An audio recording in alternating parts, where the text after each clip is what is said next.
Hi guys, this is Androidpipe.com and I'm here with the famous game Five Nights at Freddy's 2. We've already reviewed the first game, Five Nights at Freddy's 1, and now it's time to check out the second. I have to say from the start, it's a bit harder and it has been available on the PC and very fast it has been ported to the mobile. As I said for the first game, this title is a bit overhyped, and now let's mute the call or turn it down a bit. So let's see what we're dealing with here. The game costs $3. I am playing it on the Sony Xperia Z3, and just like the first game, Five Nights at Freddy's, you're a night guard who has to watch a restaurant, a type of Chuck E. Cheese filled with animatronic creatures, such as this one. As you can see, there are basically robots in costumes that amuse children during daytime and become monsters during nighttime. This time you don't have an office with doors to close, you only have an office with cameras to watch, these ones here, and with a flashlight that you can shine on the hallway, and also lights and two vents that you have to carefully watch.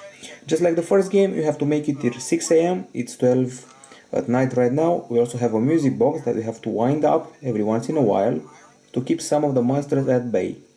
There are now 10 animatronic creatures, each of them with special powers and weaknesses. For example, some of them will disappear if you flash the light at them. Others can be fooled if you put on this mask. So right now I'm wearing the Freddy Fazbear mask. You also have to check your sides for any critter in there. And always be careful about the cameras, obviously. Once you check them out, you should also shine a light on them to really get an idea of what's happening. So there's something going on here. I'm hearing a laugh. Usually there is a creature that's giggling, and that creature sometimes will disable your light, as far as I've heard. You also have to listen to the message on your machine, since it can tell you useful hints. So that's it in a nutshell. This is Five Nights at Freddy's 2. You always have to be careful, and you see me using that flashlight a lot. You also have a battery here at the top. That's the battery level of the flashlight. You run out and the game doesn't finish like in the first title. However, you can get killed by the critters. So nothing here, nobody here and nobody here. That's all there is. Frantically checking the cameras. And as you can see, we got a little bunny rabbit situation here, and we also got this duck moving, so it's going to get scary really fast. I have to say I was more frightened by this title than the first one. It's only 1 AM. To me the night seems to be a bit longer now than in the first game. Let's wind up the music box. Prepare to be scared. Don't be surprised if I drop the phone. That giggling is very annoying, by the way. Nothing happening in here. You can put on the Freddy Fazbear mask. I hear some sounds nearby, so the monsters are coming. And here we are. We got a giggling child. This one, as far as I know, can deactivate your flashlight. Some of the monsters are immune to the flashlight, others are immune to your mask, so best of luck with all of them.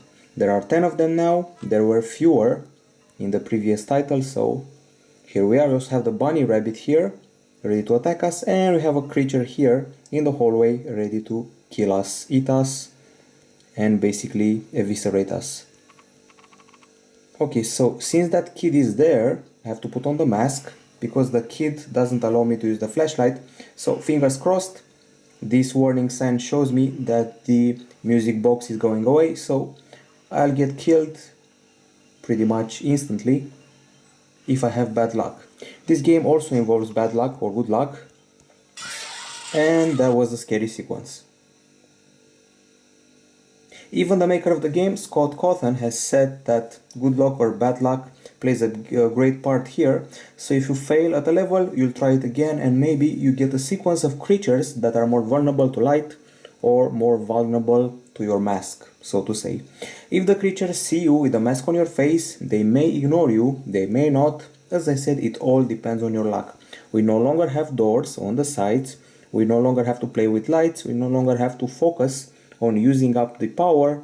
We only have a flashlight, a mask, a ton of cameras, a bit more than the first game, and no less than 10 crazy animatronic creatures.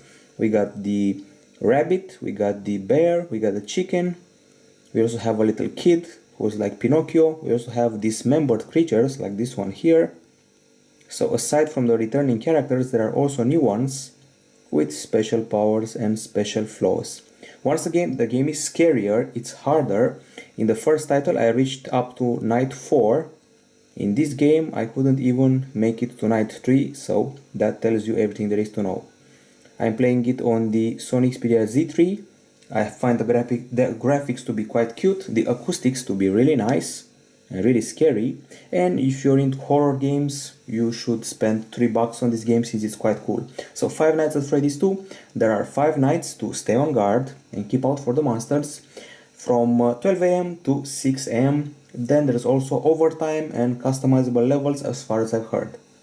It's all based on jump scares, however those are good jump scares and I like this title more than the predecessor. I'm going to give it a 9 out of 10 here at Androidpipe.com. It's a fun game, and if you've played the first one, you must play the second one, or you can play it anyway. Keep in mind that on Android you can also try a free demo of the game just to see how it handles. It's a bit confusing at times and you have to have a bit of luck to finish all the nights, but it's still a fun and scary game. 9 out of 10 here at Androidpipe.com for Five Nights at Freddy's Part 2.